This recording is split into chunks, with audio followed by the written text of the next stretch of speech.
Hey y'all, so today I want to talk about getting a pre-approval done. I've been getting a lot of questions lately about when should you get pre-approved? Should you do it before or after you're ready to make an offer?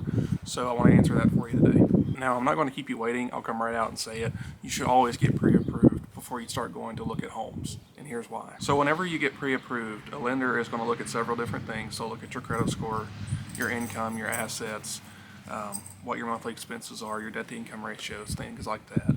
And that's how they come up with the amount of home that you can afford based off your monthly expenses. So they'll give you the amount that they're willing to lend you, and this is important to know before you start looking at homes. That way you know you're not looking at homes that aren't within your budget. Just a little side note, in today's market, I would recommend looking at houses that are on the lower end of your budget if possible, because things do often go a little over asking. It's not like it was a couple years ago, but they do often go a little over asking, and that way you do have that flexibility to offer a little more on a home to have a better chance of getting it if you want to. And whenever you do get your pre-approval, I would always recommend using a local lender as opposed to larger kind of like faceless corporations. Typically it's much easier and much faster to get your pre-approval, and also should something come up during the home buying process, they're just a text away. You know, I can make a phone call, and it's very easy to get hold of a real person to get something done quickly, because that's how things often go when you're buying a home. You know, you never know what's